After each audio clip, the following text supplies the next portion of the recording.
Sign it, and maybe I'll let you see your granddaughter one last time. Travis dropped a thick document onto the scarred workbench inside the shed, then shoved a pen toward my hand as if he were feeding a tool to a trained animal.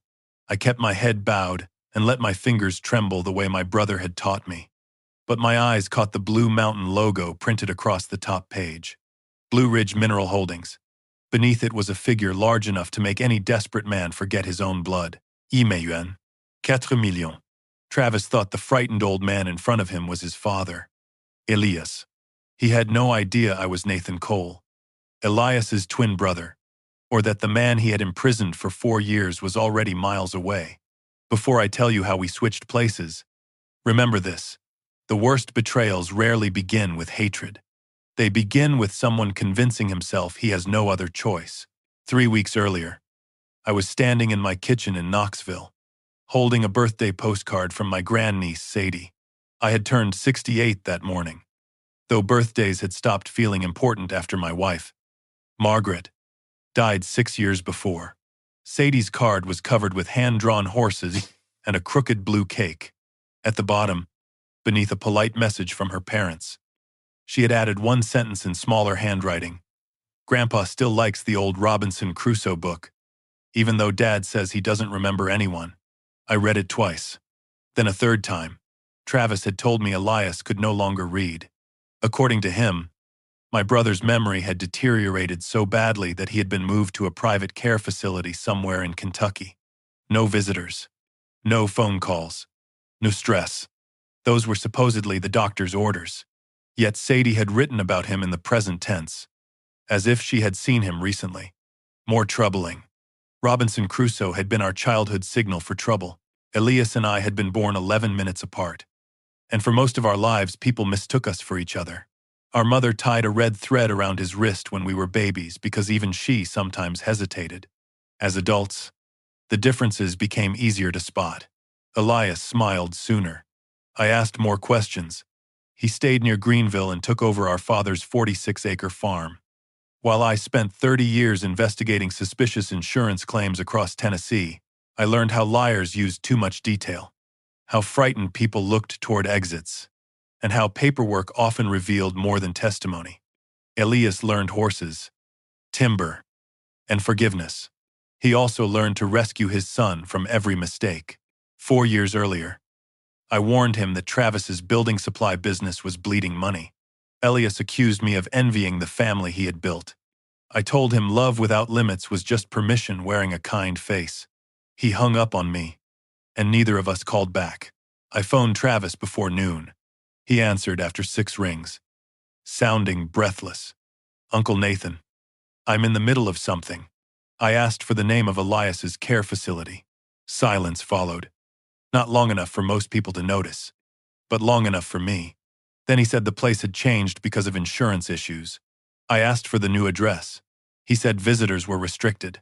I asked for the doctor's name. His tone hardened. Dad doesn't know who you are anymore. Showing up would only upset him. When I mentioned Sadie's postcard, he laughed too quickly and said teenagers confused things. Then he turned the accusation on me. You ignored him for 4 years. And now you're pretending to care because the land might be worth something. That landed because it contained enough truth to hurt.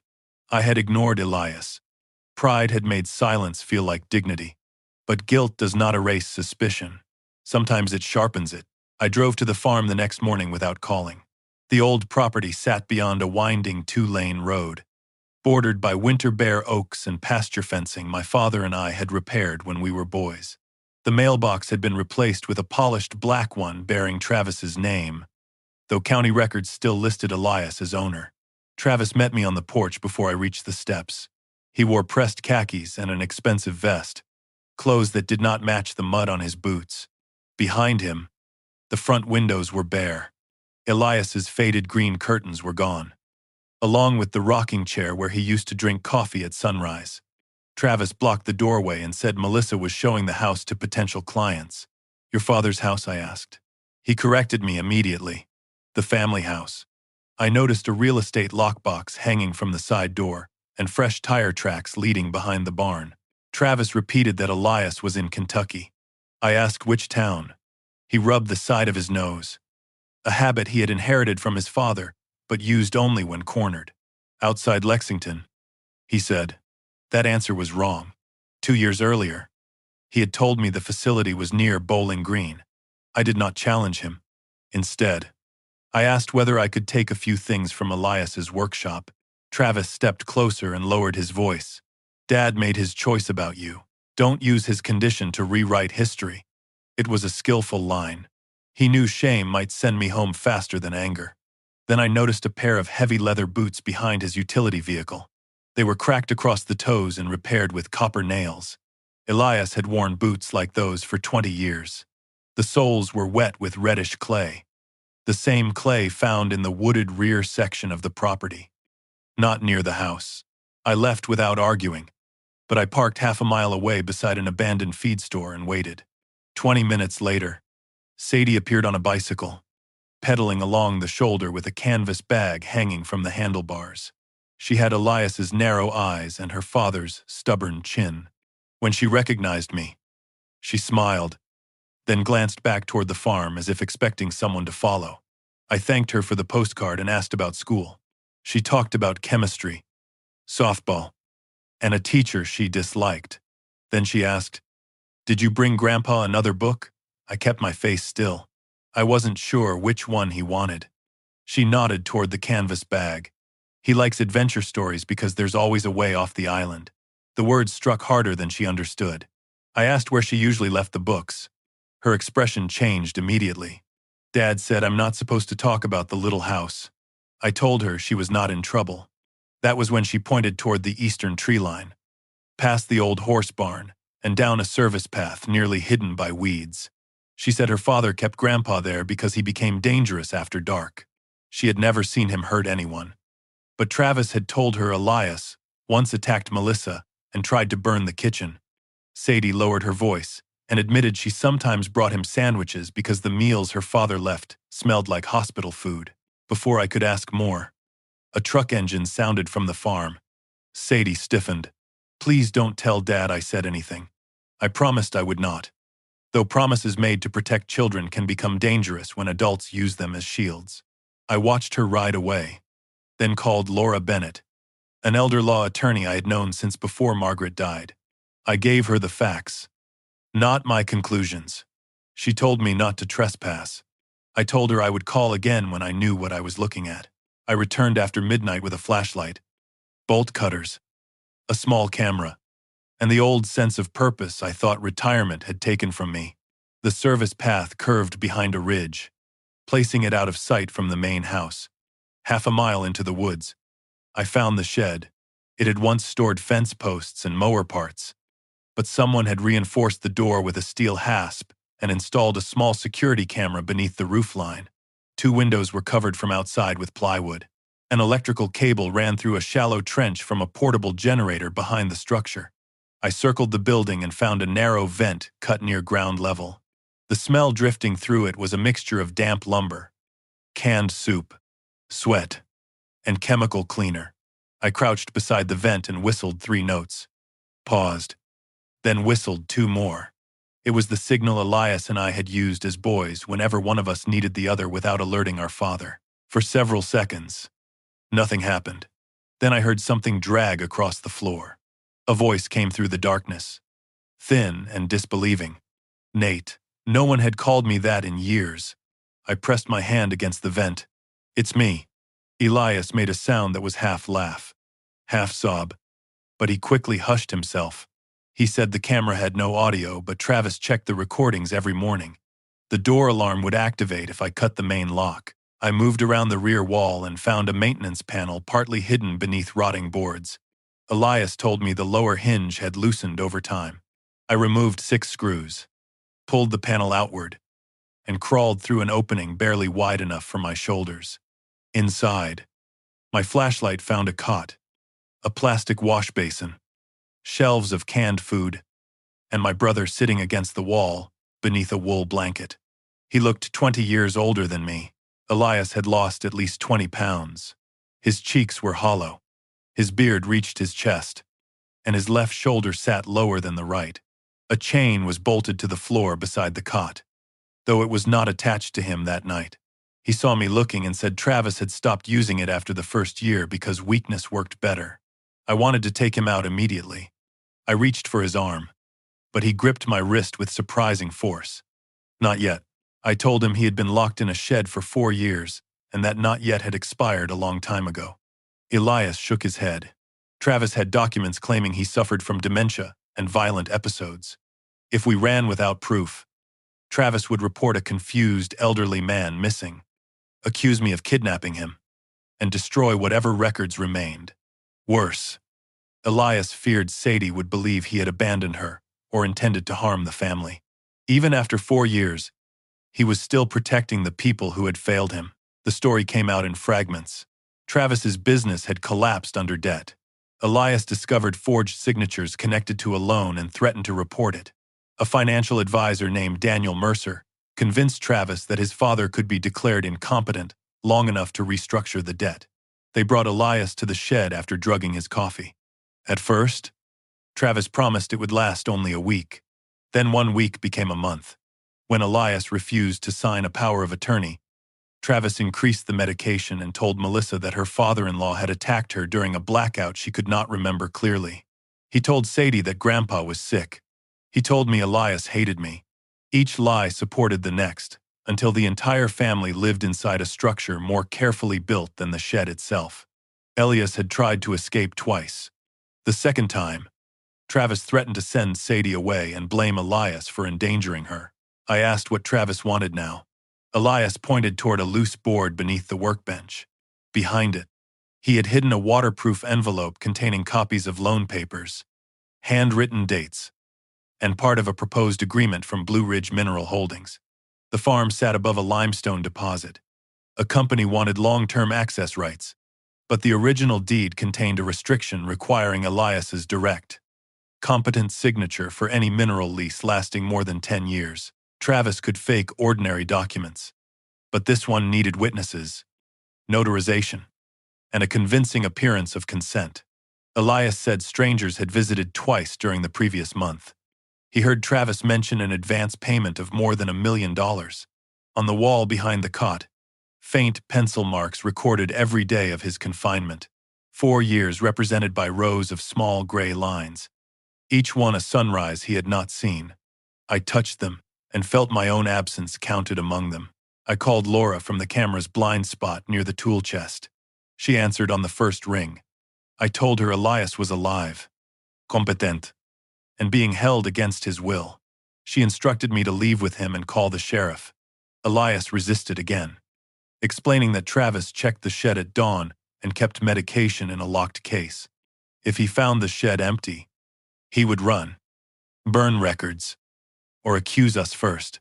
Laura said she could meet us on the old county road in 20 minutes, arrange an independent medical examination, and begin emergency filings. We still needed time. Then headlights swept across the covered window. Elias whispered that Travis never came before morning unless something had changed. The engine stopped outside. A vehicle door slammed. I heard keys jingle and footsteps approach through wet leaves. There was no time for both of us to crawl through the rear panel without being seen by the camera. I looked at Elias, and for the first time since entering the shed, I noticed not how different we had become but how much remained the same. Beneath the beard and exhaustion, his face was still mine. I pulled scissors from my bag and cut his hair close around the ears. He understood before I spoke. "No," he said. I removed my coat and handed it to him. "You go through the back. Laura will be waiting at the county road." He said Travis would notice the weight difference, the shoulder, the voice. I told him darkness, arrogance, and 4 years of refusing to look his father in the eye would cover what resemblance could not. The lock turned at the front door. I pushed Elias toward the panel, wrapped his blanket around my shoulders, and sat on the cot with my face lowered. Before he crawled out, he gripped my hand. "He'll hurt you." I looked at the rows of marks on the wall and answered, "Then let him finally hurt the right brother."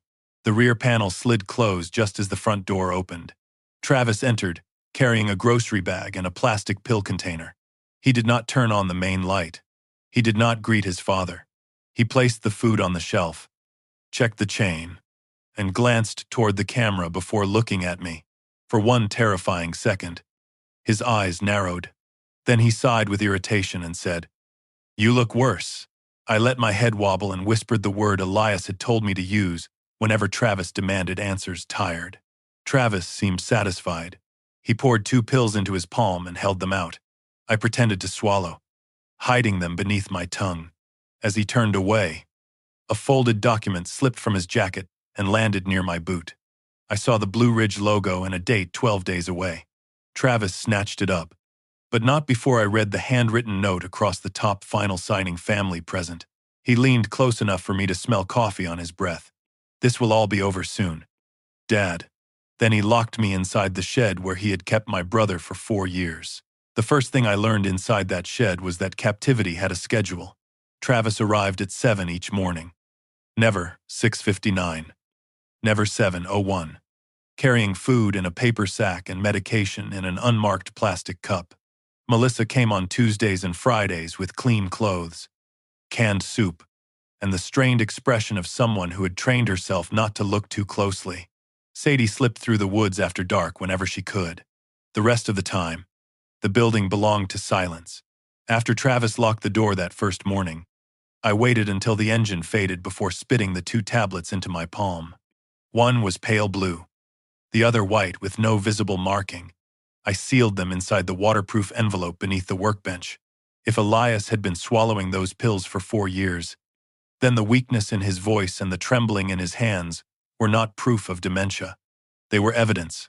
Near noon, sunlight pushed through the narrow ventilation slit and exposed the room more clearly. Elias had turned imprisonment into a system of survival. Water bottles were stacked by week. Food labels had been peeled away and used as writing paper. Dates covered the backs of boards where the camera could not see them. Under the cot, he had marked the names of visitors by shoe-type work boots for Travis, narrow heels for Melissa, rubber soles for Sadie, polished black shoes for Daniel Mercer.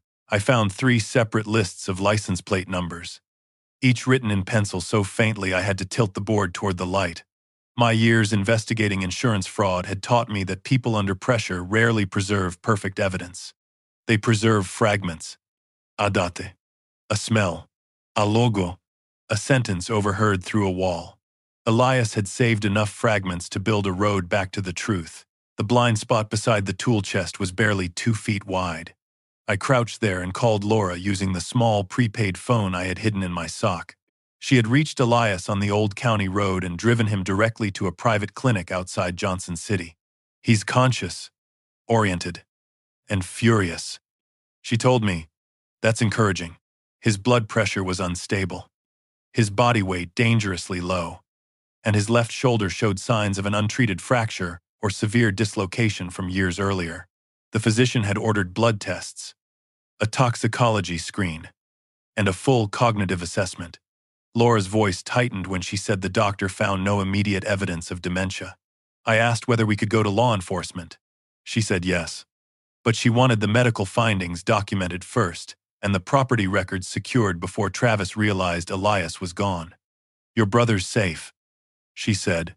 "You're the one locked in a shed now." I told her that was temporary.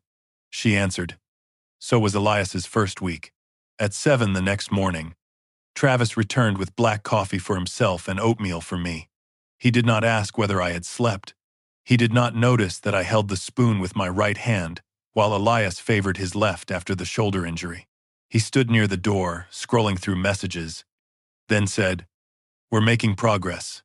Dad, you behaved yesterday."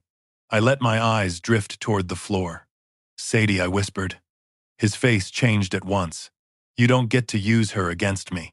That sentence told me more than any confession could have. He did not see himself as a jailer. He saw himself as a man enforcing rules against a manipulative parent. Before leaving, he knelt and lifted my chin. 12 days. Then everything gets easier." I allowed my mouth to hang slightly open and asked. Home. Travis smiled without warmth. "Something like that."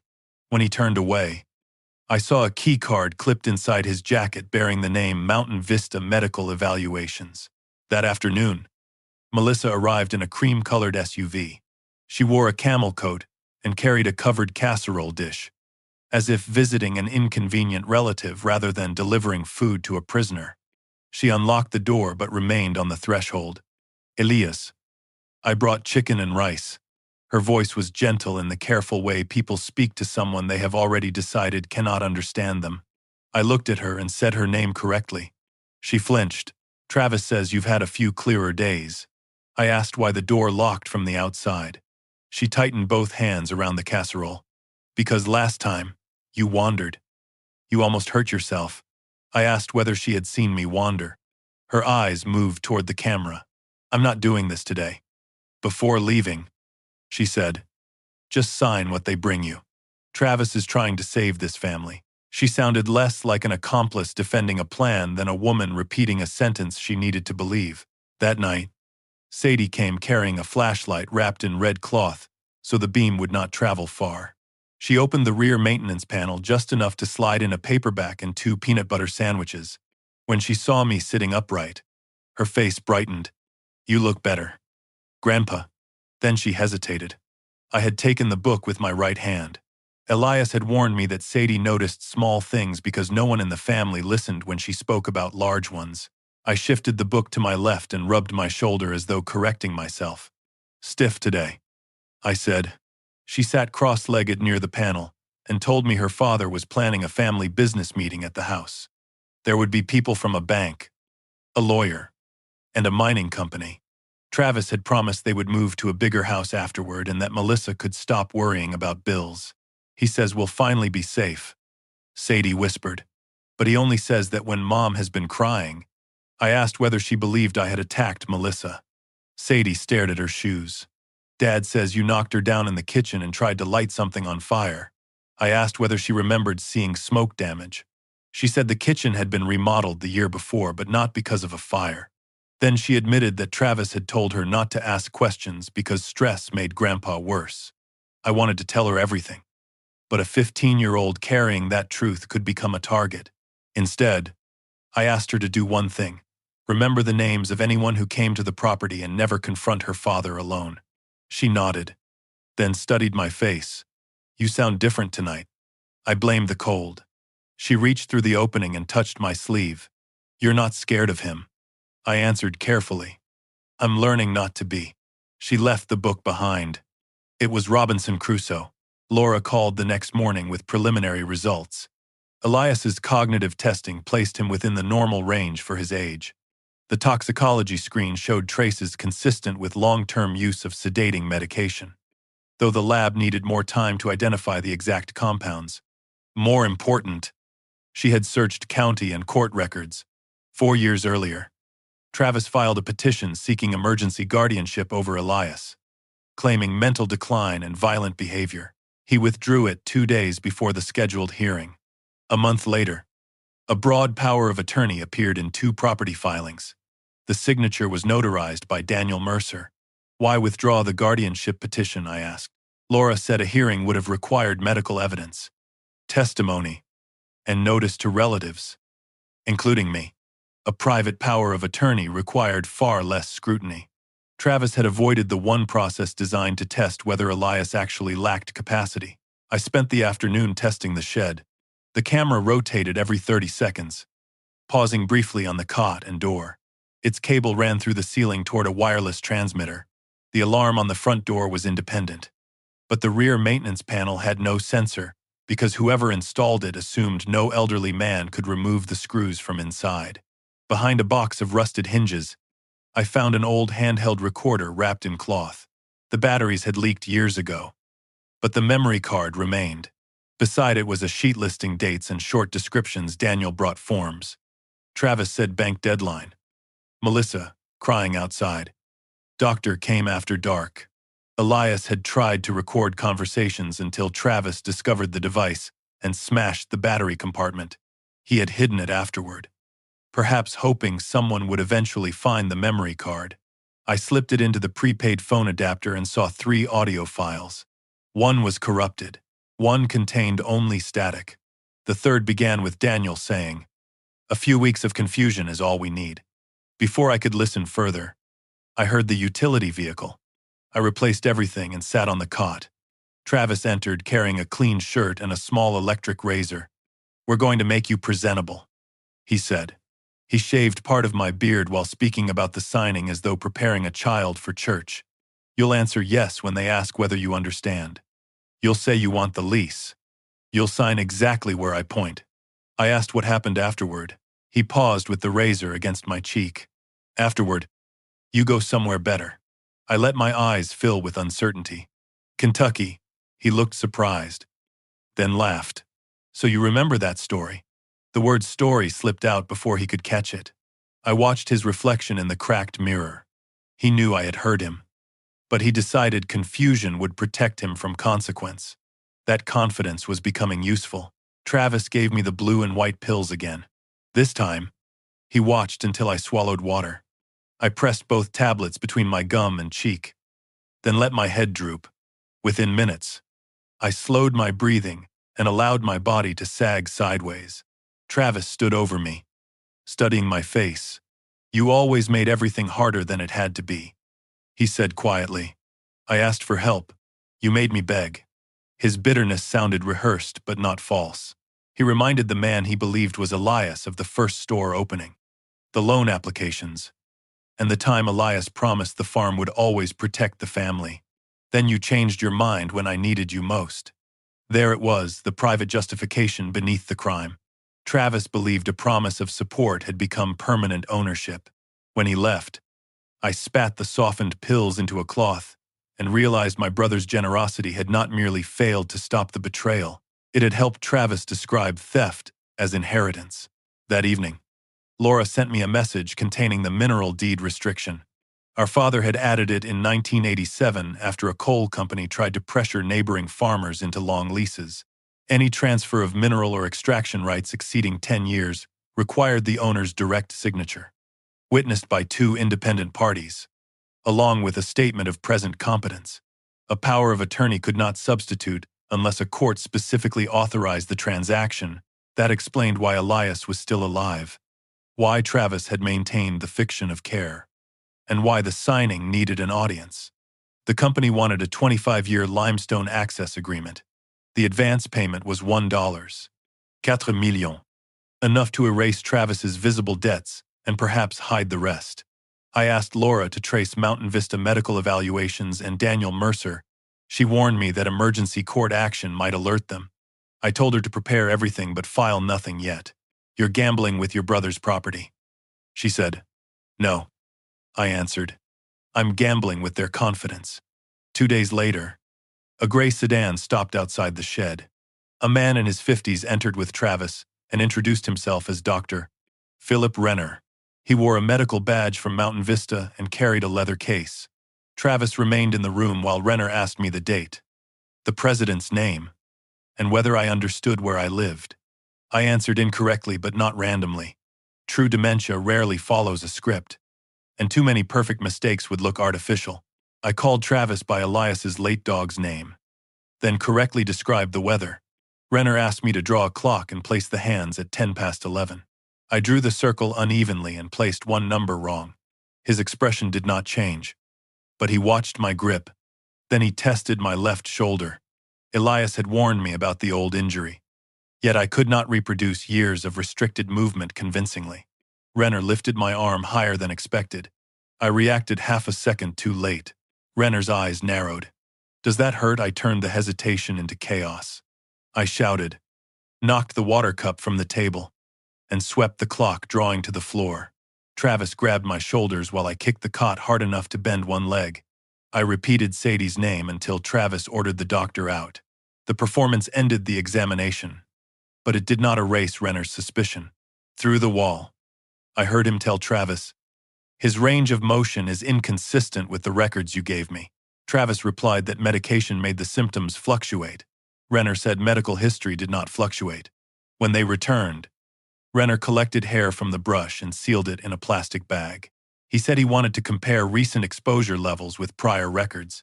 Travis looked at me longer than usual after the doctor left. I lowered my eyes, but the first crack had opened in our disguise.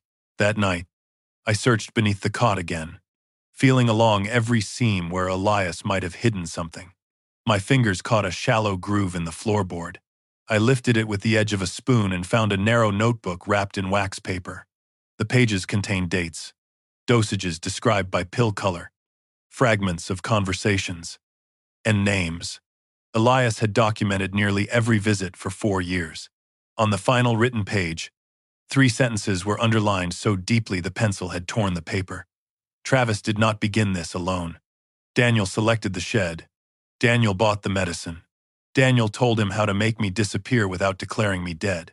Beneath that, Elias had written one more line, "My son keeps the key." But another man built the lock. I called Laura before dawn and read the entry aloud. She said Daniel's involvement changed the case from family abuse tied to financial desperation into a coordinated fraud. Her search showed Daniel had served as financial manager for Travis's company during its fastest expansion. He had also formed a limited liability company 6 months earlier, with an address matching Blue Ridge Mineral Holdings' regional office. I asked whether that meant Daniel controlled the lease payment. Laura said she needed the full contract to know. Then the camera motor clicked above me. It rotated toward the blind spot and stopped where it had never stopped before. A tiny red light blinked twice. Someone had changed its settings remotely. I moved away, but the prepaid phone vibrated in my sock at the same moment. Outside, an engine started near the house. Travis was coming, and this time he was not following his schedule. Travis reached the shed before sunrise with Daniel Mercer beside him.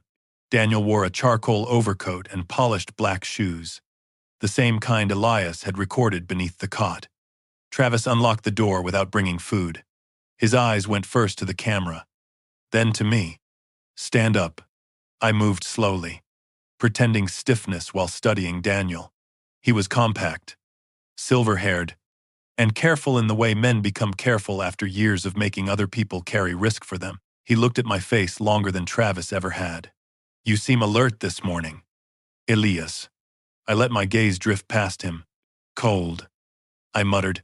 Daniel turned toward Travis and said, "The doctor's report was supposed to make this easier." Travis snapped that Renner was overthinking a shoulder test. Daniel answered quietly, "People go to prison because someone overthinks the one detail they ignored." Neither man knew I had heard enough to understand their alliance was already cracking. Daniel placed a leather folder on the workbench and removed several pages. He did not show them to me. Instead, he asked Travis whether the original medical records were secure, whether Melissa still believed the kitchen story, and whether Sadie had been kept away from the shed. Travis answered yes, too quickly. Daniel's expression hardened. "Your daughter has been here. I saw footprints." Travis looked toward the rear wall, and for one terrifying second, I thought he had discovered the maintenance panel. I allowed myself to sway and caught the edge of the workbench, pulling their attention back to me. Daniel said the signing needed to happen in 9 days, not 12. The mineral company had moved its review committee forward, and the bank had demanded evidence of incoming funds before renewing Travis's line of credit. Travis protested that I was not ready. Daniel replied, "He doesn't need to be ready. He needs to be believable for 40 minutes. Then he told Travis to increase the white tablets. After they left, I called Laura from the far corner, no longer trusting the camera's old blind spot. She had traced Daniel's limited liability company, Mercer Land Strategies, through a network of filings. The $1.4 million advance would not go directly to Elias or Travis. It would first enter an escrow account controlled by a management company Daniel owned through his sister's name. From there, Daniel had authority to deduct consulting fees, environmental review costs, debt restructuring charges, and a 22% transaction protection reserve.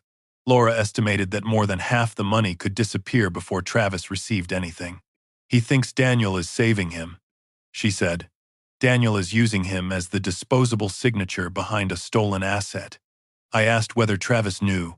She said the contract's main pages disguised the deductions, while the controlling language appeared in an attachment labeled Administrative Schedule C.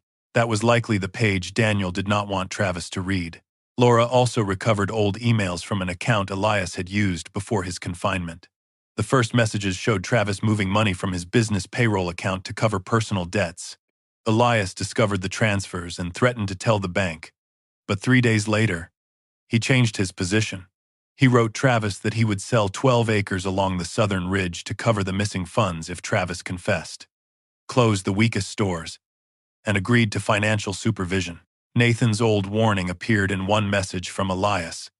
Your uncle believes rescuing you again will teach you to fall harder. Travis responded that Nathan had always wanted him to fail. Elias did not defend me. Instead, he promised, the farm will protect this family. I read that sentence several times. It was not a legal promise, but to a desperate son, accustomed to being saved, it could become something more dangerous than a contract. The later emails changed the shape of the betrayal. Elias had met Daniel through Travis's business. Daniel told him the debts could be refinanced if the farm supported a temporary loan. Elias initially agreed to discuss it. Then he discovered that Daniel had prepared documents pledging nearly the entire property, not 12 acres, and had backdated a valuation. Elias refused to sign. In his last unsent draft, he wrote that he intended to report both men. The timestamp was 11 hours before he disappeared. Laura believed Travis had not planned 4 years of imprisonment that night. Daniel likely proposed making Elias appear confused long enough to complete the financing.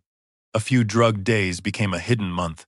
Then the false guardianship petition, the forged power of attorney, and the lies to Melissa made release increasingly dangerous. Travis may have entered the crime through panic, Laura said, but every morning after that was a new decision. Hearing those emails read aloud forced me to reconsider my brother's role. Elias had not simply trusted the wrong people. He had concealed Travis's first theft, offered family land to replace stolen money, and excluded me because he knew I would demand consequences. When Laura put Elias on the phone, his voice was stronger but filled with shame. I thought I was protecting my boy, he said. I asked how many times he had paid Travis's debts before the business failed. He admitted there had been 3 credit cards after college, taxes from a failed contracting partnership, and a private loan Melissa never knew about. Each time, Elias insisted it was the last. Each time, Travis promised to change. You didn't teach him that mistakes were survivable, I said. You taught him they belonged to you.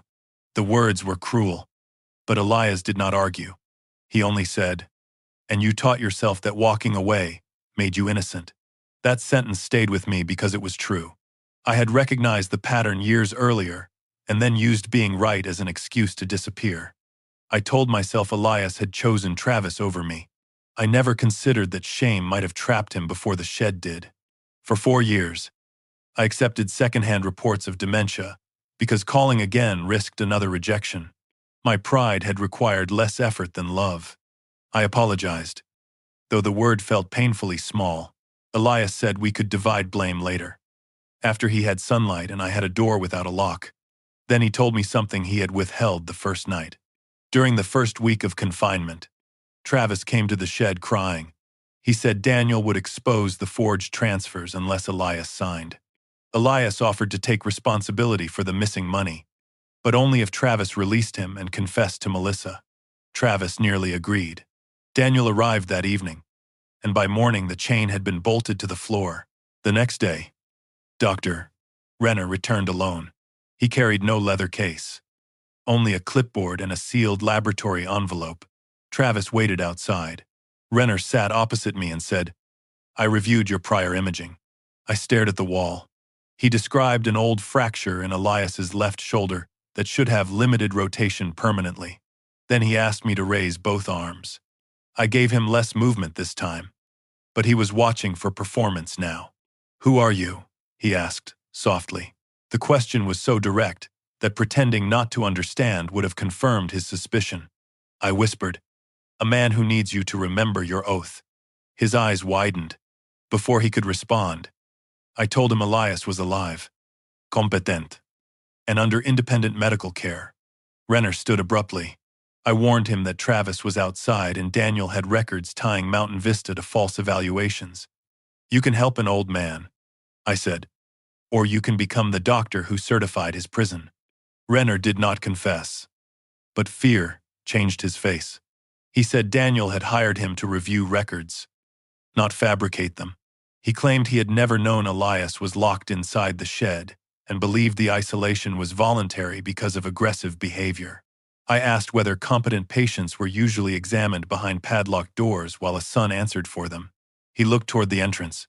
Then he wrote something on the bottom of his clipboard, tore off the page, and let it fall near my foot as he left. The note contained a phone number and 4 words, "I will not certify." That did not make him brave. It made him useful. When Travis entered, Renner said the results were inconclusive and he could not support a formal capacity statement without a hospital evaluation. Travis's face reddened. Renner walked away before he could be threatened into changing his answer. Travis remained after the doctor left. He paced twice across the shed, then kicked the cot hard enough to shift it several inches. "You always do this," he said. "You sit there looking helpless while everyone else pays for your stubbornness." I kept my voice weak. "Daniel angry." Travis stopped. "Daniel is fixing what you broke." I asked whether Daniel would give him the money. The question struck a hidden fear. Travis demanded to know what I meant. I let my eyes wander toward the floor and said, "Men who hold the papers hold the money." He grabbed my shirt and pulled me upright. For the first time, he studied me closely. His breath smelled of mint and coffee. "What did you hear?" I mumbled one of Elias's repeated phrases about the southern ridge. Travis released me, but suspicion remained in his eyes. He left without giving me the pills. That evening, Sadie came through the rear panel carrying a belt rolled inside a sweatshirt. Laura had removed the original buckle and replaced it with one containing a digital recorder and wireless transmitter. The signal would not travel beyond the ridge, but it would store several hours of audio. Sadie said a woman named Laura had met her near the school and explained only that Grandpa needed help proving what adults were saying. I felt anger rise at Laura for involving her, then checked it. Sadie was already involved. Ignoring that fact had protected Travis, not her. I told her never to return after that night. She asked whether her grandfather was truly sick.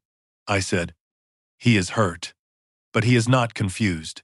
She looked directly into my face and whispered, "You're not, Grandpa." I did not deny it. Her eyes filled with tears, but she made no sound. "Where is he?" she asked.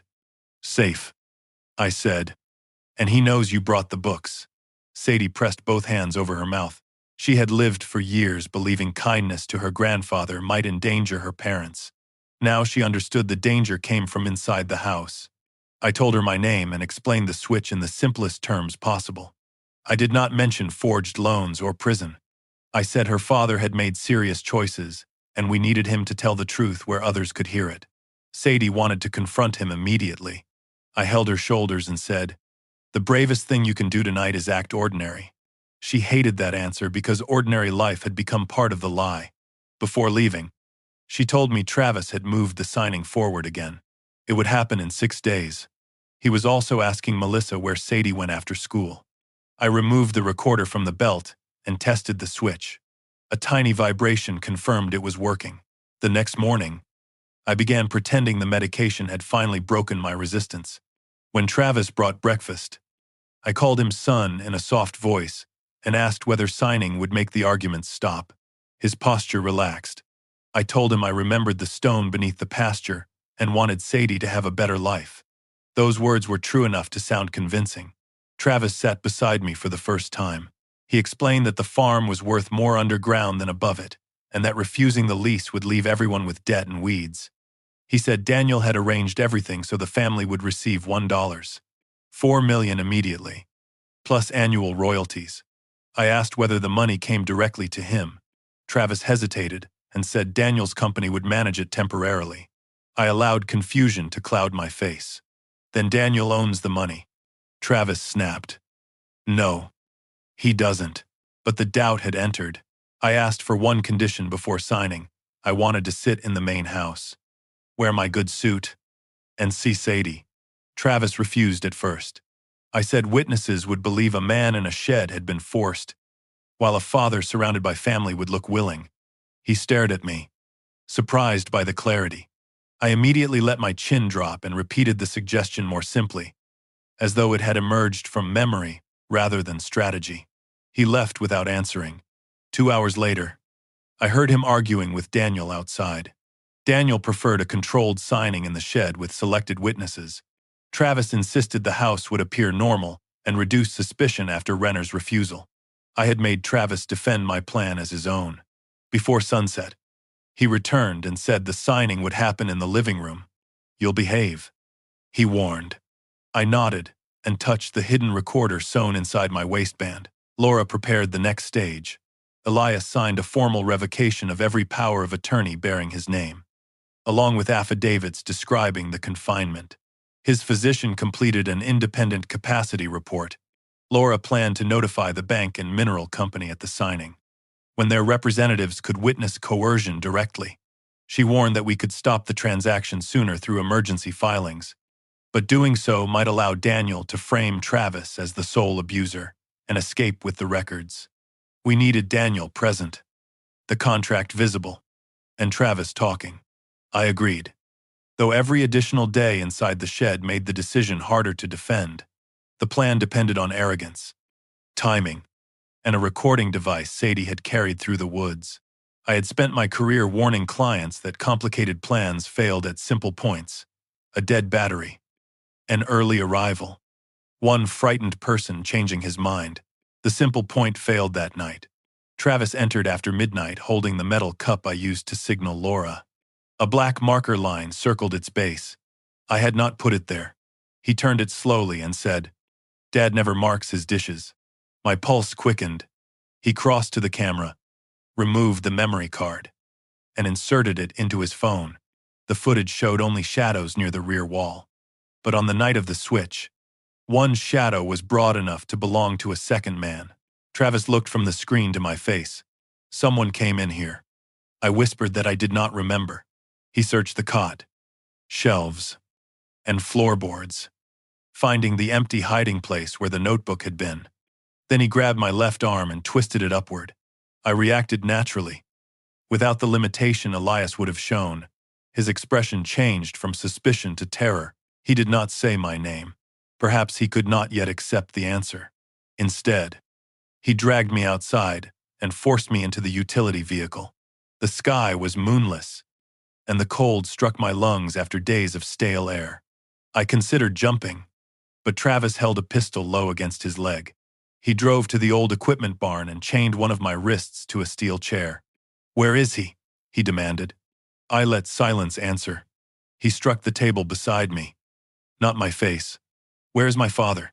I said Elias was somewhere with windows, doctors, and people who use doors correctly. Travis went pale. He called Daniel and said the schedule had changed. The signing would happen in 3 days. Daniel objected loudly enough for me to hear, but Travis ended the call. Travis opened a locked cabinet and removed a syringe, then set it on the table where I could see it. "I don't need him back before the meeting," he said. "I need you to tell me what he gave you." I told him the bank would never accept my signature. Travis leaned close and smiled with a desperation more frightening than rage. "They won't be getting yours." He explained that he still had photographs of Elias's signature, blank pages signed during earlier drugged periods, and a notary willing to certify whatever Daniel placed before him. My role was simpler. I only had to sit where witnesses could see an old man agreeing. "I don't need you alert," he whispered. "I only need your hand to hold a pen." Then he pressed the syringe against my neck, and I realized the plan had not merely lost 3 days. Travis had stopped caring whether the man in front of him survived the signing. The syringe never entered my neck. Travis held it there long enough to watch fear cross my face, then pulled it away and capped the needle. "Good," he said. "Now we understand each other." He had not become merciful. He had become cautious. A puncture mark, an overdose, or a body in the barn would create questions he could not control before the signing. He left me chained to the chair until dawn, then returned with a mug of coffee and a clean shirt. I let my shoulders sag and my voice weaken. "I'll help," I whispered. Travis studied me for several seconds, searching for defiance. I gave him none. "You'll sit where I put you," he said. "You'll smile when people look at you. You'll say the farm belongs with family." I nodded and asked whether Sadie would be there. He hesitated, then said yes. That answer told me he still needed the scene to look natural. which meant witnesses remained my strongest protection. I began giving Travis what frightened men crave most: reassurance. I told him I understood why he had done it. I said Elias had always made promises and then withdrawn them. I suggested Daniel had taken advantage of his desperation. Travis tried to resist the sympathy, but 4 years of secrecy had left him starving for someone to call him a victim. He unlocked my wrist and paced the barn, explaining how the first confinement was supposed to last 48 hours. Daniel had promised the sedatives would make Elias sign the refinancing papers and remember nothing clearly. When Elias fought back and threatened both men, Daniel said releasing him would guarantee prison. I kept thinking I could fix it after the next loan, the next deal, the next month. Travis said. Then there was no way back. The recorder in my belt captured every word. I asked quietly, "So you kept him in the shed?" Travis looked at me and answered, "I kept everyone from losing everything." The confession was useful, but it was not enough. Travis had admitted confinement, yet he still described it as protection. I needed him to speak about the medication, the forged documents, and the mineral lease where independent witnesses could hear him, or where the recording would be undeniable. I also needed Daniel to expose himself. So I let doubt enter my voice. "Daniel won't let you keep the money." Travis stiffened. I told him I had seen men like Daniel during my insurance career. Men who turned panic into contracts and contracts into ownership. Travis said the management company was only temporary. I asked whether he had read Schedule C. He stared at me. "What do you know about Schedule C?" I shrugged as though confused. "Your father heard Daniel mention a page you weren't supposed to see." It was not exactly what Elias had heard, but it was close enough to truth to survive scrutiny. Travis left the barn without answering, carrying the contract folder under his arm. 2 hours later, shouting erupted inside the main house. Through the open barn window, I heard Travis accuse Daniel of hiding fees. Daniel's reply was calm and contemptuous. He said Travis had signed the consulting agreement months earlier and should have read it then. Travis demanded to know why the mineral advance passed through Mercer Land Strategies. Daniel answered that no reputable company would send $1.4 million directly to a man with defaulted loans, tax lien, and an unresolved fraud exposure. "I built the structure keeping you alive," he said. Travis shouted that half the money would disappear. Daniel corrected him after reserves, fees, and creditor settlements. Travis would receive enough to avoid immediate foreclosure. That was always the deal. Silence followed. Then Travis said, "You told me the farm would save us." Daniel replied, "The farm is saving me from your incompetence." The recorder could not reach that far, but the argument changed the balance I needed. Travis no longer saw Daniel as his rescuer. Melissa arrived at the barn near dusk, carrying a tray of food. Travis had told her I was Elias again, claiming the confusion about my identity had been caused by stress and medication. She entered with red-rimmed eyes and avoided looking at the chain hanging beside the chair. "He says you agreed to cooperate," she said. I asked whether she remembered the kitchen fire. Her face tightened. "This again," I said. "Travis claimed Elias attacked her on March 17th, 4 years earlier." She nodded uncertainly. I asked her to check the photos on her phone from that day. She said the old phone had backed everything up to cloud storage. While I ate, she searched. Her thumb stopped. On the screen was a photograph of Melissa, Sadi, and Elias sitting in a school auditorium at 7:42 that evening. Elias wore the same green jacket he had kept for years. Melissa stared at the timestamp, then whispered, "He said it happened at 7. I did not rush her. People defend lies hardest when truth arrives as an accusation. Melissa scrolled through more images. At 8:15, the three of them were eating ice cream after Sadie's music recital. At 9, Elias was photographed carrying Sadie's instrument case to the car. There had been no kitchen attack. Travis had created the story after the fact, using a remodeled kitchen as convenient proof that damage once existed. Melissa pressed one hand to her mouth. "He told me I hit my head. He said trauma changed my memory." I asked whether she had ever personally seen Elias become violent. She shook her head, then immediately tried to protect Travis. He was under pressure. Daniel kept calling. The stores were failing. I said pressure, explained panic. not 4 years of locked doors. She looked toward the house where her husband was still arguing with Daniel. "What are you asking me to do?" I answered. "Stop helping him make prison look like care." I told Melissa who I was. At first, she backed away as though I had threatened her. I explained that Elias was alive, safe, and medically confirmed competent. Her knees weakened, and she sat on an overturned feed bucket. "Then who have I been feeding?" she asked. "His brother," I said. Her expression moved from confusion to horror. She realized the switch meant Elias had escaped, which meant every lie she had accepted could now be tested. I did not promise immunity or forgiveness. I told her the authorities would decide what responsibility belonged to her. She began crying, but quietly, as if even grief needed permission in that family. "I believed he was dangerous," she said. I reminded her that she had still delivered food to a padlocked shed. She closed her eyes. "I know." Before leaving, I asked for one thing: do not confront Travis until she had secured Sadie and copied the photos. Melissa agreed. But fear makes promises unreliable. She confronted him within the hour. Their argument began in the kitchen and moved upstairs. Melissa demanded to know why the dates did not match and why Nathan was in the barn pretending to be Elias. Travis denied everything until she showed him the photographs. Then he admitted the attack story was false, but insisted he had needed her cooperation. "You would have called the police," he said. Melissa shouted, "Because you locked your father in a building." Travis answered that she had enjoyed the house, the private school, and the vacations paid for by money Elias kept supplying. That accusation silenced her because it touched a truth she had avoided. Melissa had not designed the crime, but she had accepted comfort without asking what supported it. Travis took her phone, locked her inside the upstairs bedroom, and told Sadie her mother was having a breakdown. By the time he returned to the barn, his face had become unnaturally calm. "The signing is tomorrow morning," he said. "No more delays." Moving the signing forward destroyed Laura's timetable. The mineral company representative had expected 2 more days. The emergency property filings were prepared but not yet delivered.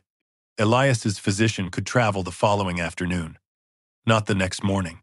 When I reached Laura through the prepaid phone hidden beneath a loose barn board, she told me to get out immediately if possible.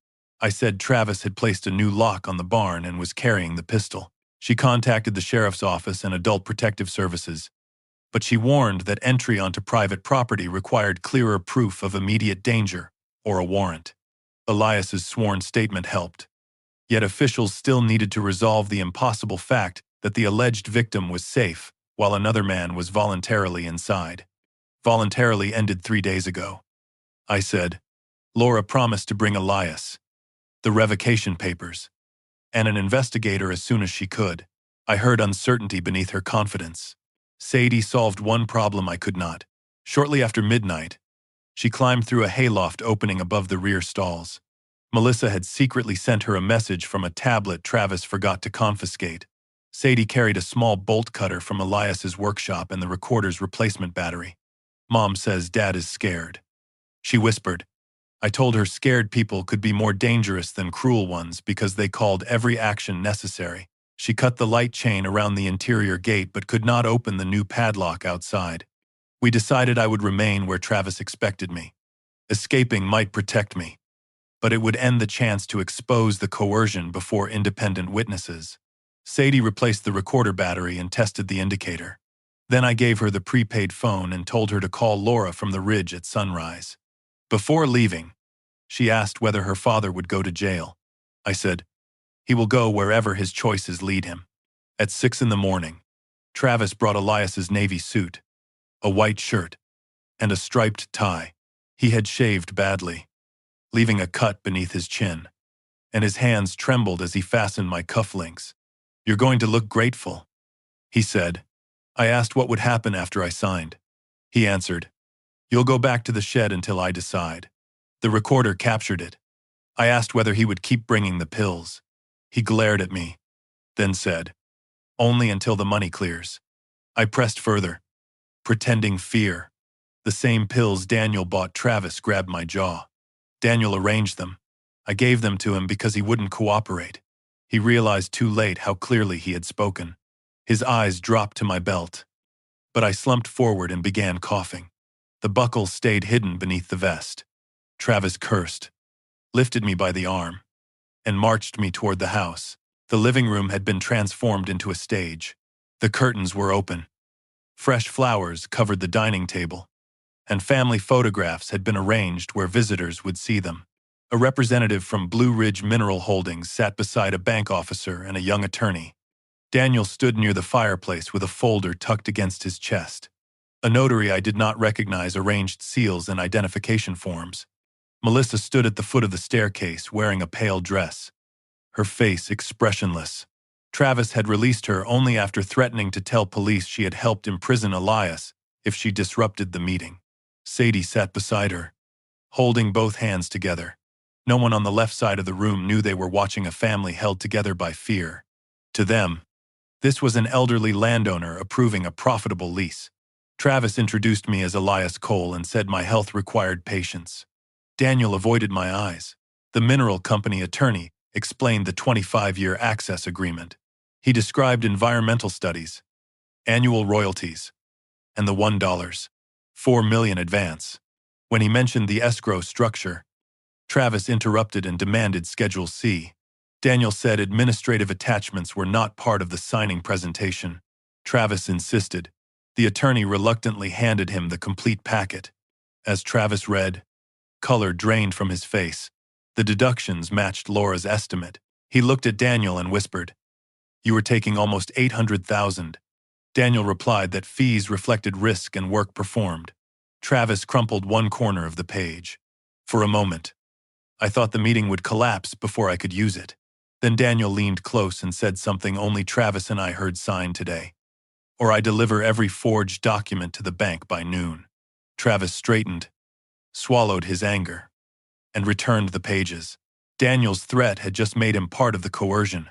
The notary placed the signature page before me and asked for identification. Travis provided Elias's driver's license, expired by 7 months. The notary hesitated, but Daniel produced a secondary record and claimed the bank had approved the exception. The bank officer looked uncomfortable. Melissa stepped forward as though she might speak, but Travis gave her a warning glance toward Sadie. She stopped. I could feel the recorder against my waist, but recordings mattered only if someone recovered them. Outside, no vehicle approached. Laura was late, or Travis had blocked the road. The notary uncapped a pen and asked whether I understood the document. I answered, "Some of it." Travis placed his hand on my shoulder and said his father tired easily. The mineral attorney suggested postponing. Daniel immediately argued that Elias had already expressed clear intent. Every person in the room began revealing what mattered most to them: caution, money, control, or escape. The notary turned directly to me. "Mr.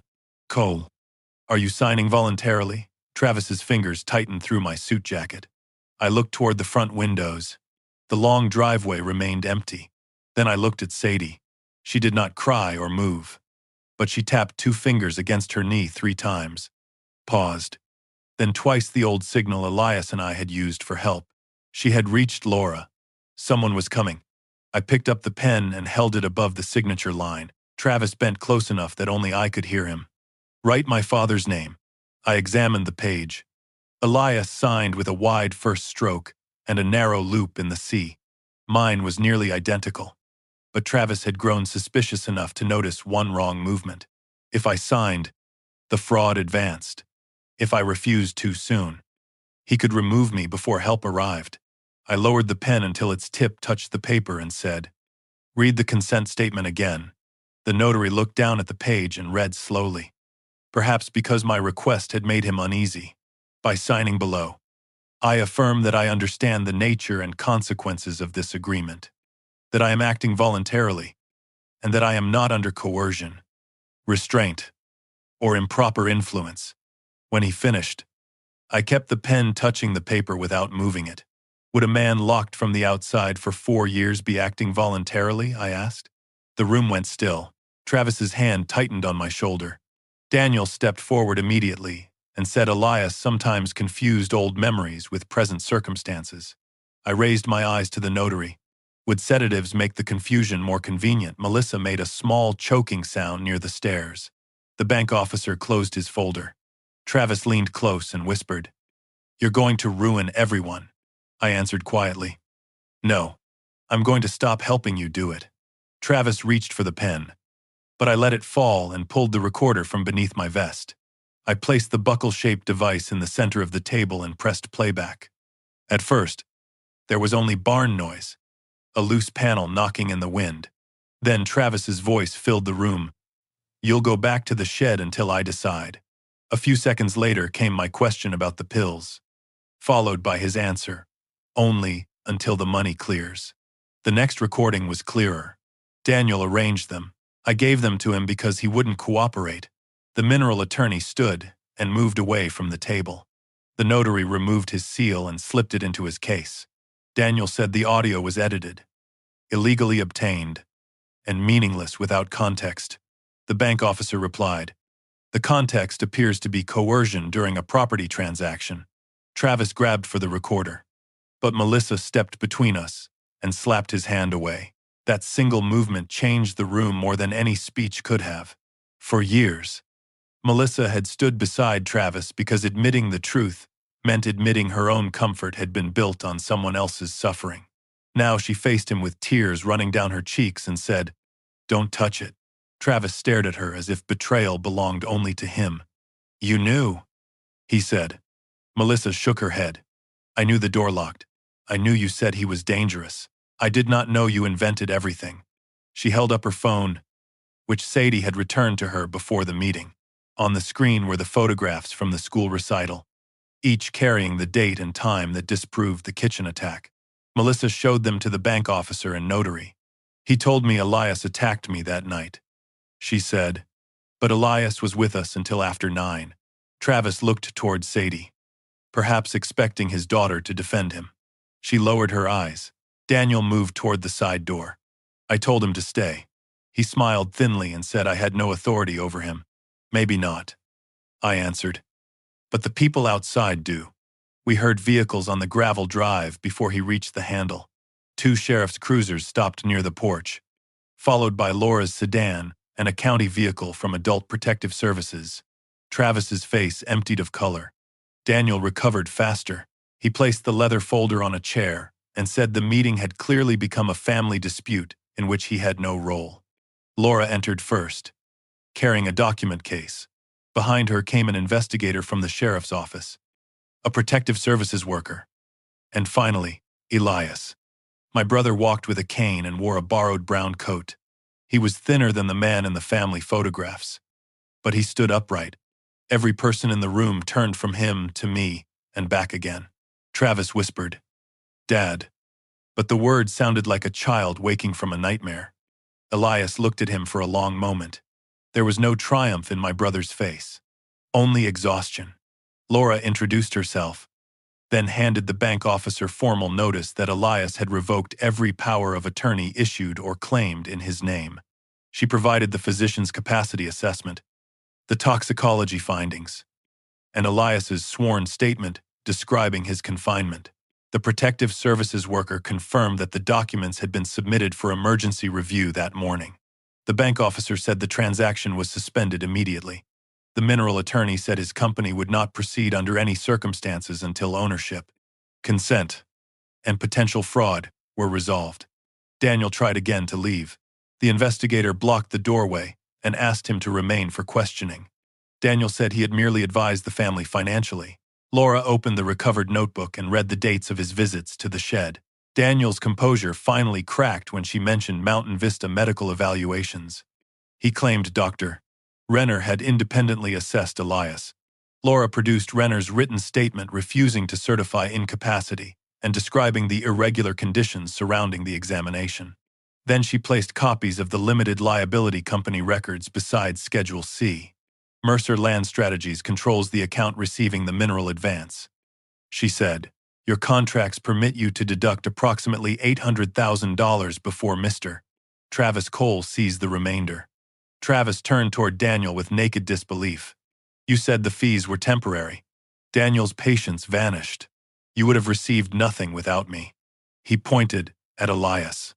The old man was going to expose the transfers. I gave you a way out. Travis said. You told me a few days. Daniel answered. And you were the one who kept turning the key for 4 years. That sentence destroyed the last excuse Travis had been holding. The investigator separated Daniel from the others and asked for the folder. Daniel refused until the bank officer stated that copies of every page had already been scanned during the meeting. Laura added that the emails recovered from Elias's account documented the original refinancing scheme, the forged valuation, and Daniel's instructions about the withdrawn guardianship petition. None of those pieces had been enough alone.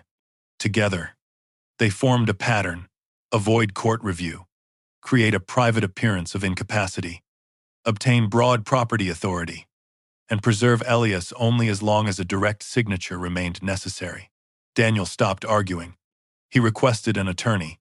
The investigator escorted him onto the porch, where another deputy waited. No one announced charges in the living room, and no one needed to. The expression on Daniel's face said he understood that his safest position had changed from denial to silence. Travis remained beside the signing table. He looked older than he had an hour earlier, though not old enough to resemble the man he had imprisoned. He turned toward Elias and sank to his knees. Dad, please. Sadie flinched at the sound. Travis said Daniel had threatened to expose the missing funds, the forged signatures, and the loans. He said he had believed one completed deal could repay everything and put the family back where it had been. I was scared, he said. I thought I would lose Melissa, Sadie, the house, all of it. Elias listened without interrupting. Travis crawled one step closer. I brought you food. I made sure you had heat. I never wanted you dead. My brother's hand tightened around the cane. You are asking for credit because you kept your prisoner alive, he said. Travis began to cry and repeated that he had not known how to stop. Elias asked one question. On the second morning, before Daniel returned, I told you I would take responsibility for the money if you released me. Do you remember? Travis nodded. You opened the door. Elias continued. You stood there holding the key. Then you closed it again. Daniel was not in the room. No bank officer was in the room. No one forced your hand. Travis lowered his head until his forehead nearly touched the carpet. Elias's voice broke, but he did not raise it. Every morning after that, you had the same key. The investigator stepped forward and informed Travis that he was being detained while allegations of unlawful confinement, elder abuse, forgery, and financial fraud were investigated. Travis did not resist, as a deputy helped him stand. He looked at Sadie. Tell her I love her, he said to Melissa. Sadie answered before her mother could. You should have told Grandpa. Melissa was not allowed to leave immediately. She gave a statement in the dining room while a protective services worker questioned her about the food deliveries, the locks, and what she believed regarding Elias's condition. She admitted she had seen the padlock and had accepted Travis's explanation that isolation prevented violent episodes. She also admitted that, during the second year, she began doubting the story, but chose not to challenge him because their finances had stabilized and Sadie's school tuition was being paid. That admission cost her whatever innocence she hoped to preserve. Laura later explained that cooperation and evidence of deception might reduce her liability, but they would not erase her failure to report what she had seen. Melissa listened without asking for reassurance. By afternoon, she had agreed to live separately from Travis, provide access to financial records, and place Sadie temporarily with her sister while the investigation proceeded. The bank froze the accounts connected to the disputed loans and mineral transaction. Blue Ridge Mineral Holdings withdrew its offer pending legal review, then formally terminated negotiations when its internal attorneys examined the coercion evidence. Elias's revocation invalidated Travis's claimed authority over the farm. Laura petitioned the court for an injunction preventing any sale, mortgage, lease, or transfer without direct confirmation from Elias and independent counsel. Because the evidence had been prepared before the meeting, the notebook, recordings, medical report, emails, photographs, and corporate filings, there was no miraculous document arriving at the last minute. The case held because dozens of smaller truths finally stood in the same room. My career had taught me that fraud rarely collapses under one dramatic revelation. It collapses when the liar can no longer keep his separate stories from meeting each other. In the months that followed, Travis accepted a plea agreement rather than force Sadie and Elias to testify through a long trial. The exact sentence came later. After evaluations, restitution hearings, and arguments over his cooperation against Daniel, he pleaded guilty to unlawful imprisonment, exploitation of an elderly adult, forgery, and bank fraud. Daniel faced separate charges tied to conspiracy, fraudulent financial instruments, and unlawful procurement of medication. Melissa was charged with a lesser offense for failing to report abuse and later received supervised probation after cooperating fully and completing required counseling. None of the outcomes felt clean. A prison term could measure years, but it could not return 4 summers, 4 Christmases, or the ordinary mornings Elias had spent counting pencil marks on a wall. Justice stopped the theft. It did not reverse the time. Elias refused to sell the entire farm. He did sell 9 acres along the road, far from the limestone deposit and the old family cemetery. The proceeds paid his medical bills, repaired the house, and covered legal costs without placing him under anyone's control. Laura helped establish an irrevocable land trust managed by an independent fiduciary. Elias retained the right to live on and operate the property for the rest of his life. Sadie was named a future beneficiary, but neither Travis, Melissa, nor any relative could mortgage or transfer the land alone. When I asked whether excluding Travis completely would be simpler, Elias said simplicity had caused enough trouble. He wanted consequences with structure, not vengeance disguised as planning. Travis would inherit nothing directly, but he would be allowed to petition for limited family contact after completing treatment and serving the required portion of his sentence. Sadie visited Elias every Saturday.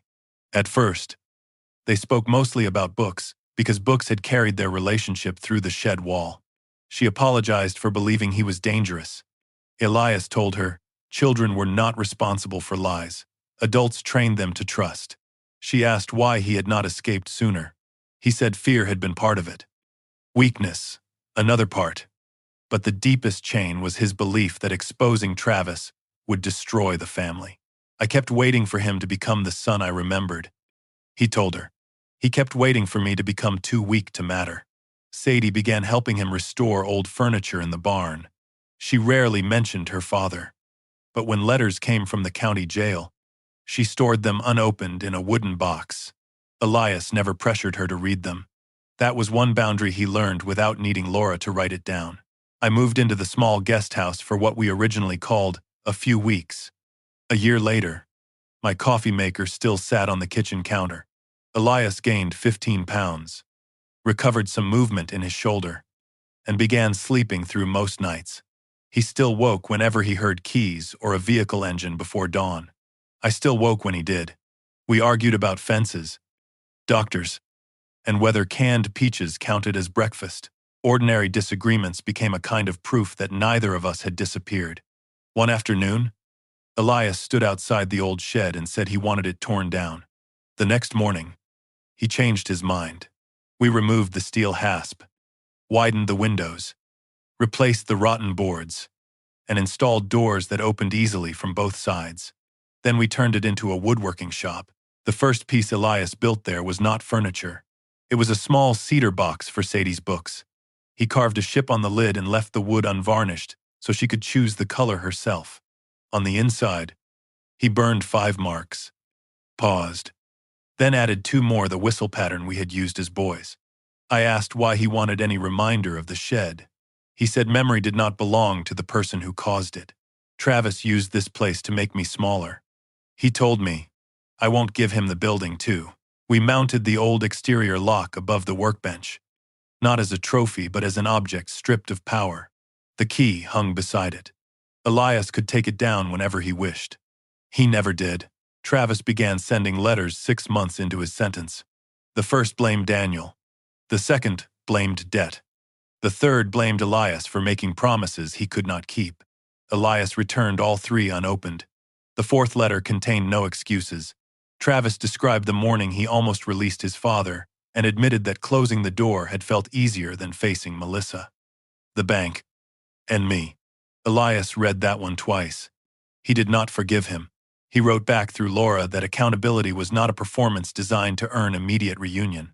He said he would consider future contact after Travis demonstrated change without expecting reward. For the first time in his life, Elias loved his son without rescuing him. The distinction caused him pain, but it did not make him retreat. People sometimes asked how I knew switching places would work. The honest answer was that I did not. It worked because Travis had stopped seeing his father long before he locked him away. He saw a signature, a debt solution, a threat, and finally an obstacle. The resemblance between twins helped, but neglect completed the disguise. Had Travis looked into Elias's face each morning, asked a real question, or remembered which shoulder could not lift, he would have recognized me within minutes. That was the ugliest truth and, in a strange way, the most useful one. Betrayal survives by reducing a person to what can be taken from him. The moment we forced Travis to see Elias again not as property, not as a problem, but as the man holding the key to his own life, the control he had built began to collapse. 4 years could not be restored. Neither could my brother's trust, Sadie's childhood, Melissa's marriage, or the belief that family loyalty automatically made people safe. What we recovered was smaller and more durable. Elias recovered his name on the deed, his right to open his own door, and the freedom to decide whom he would help. I recovered the brother I had abandoned to my pride. Though I had to accept that apology did not erase absence. We stopped trying to save one another from every painful consequence. We simply remained present. Some mornings, we drank coffee outside the workshop while sunlight crossed the pasture. No locks, no whispered plans, no one asking permission to leave. And when Elias walked back toward the house, he always left the door standing open behind him.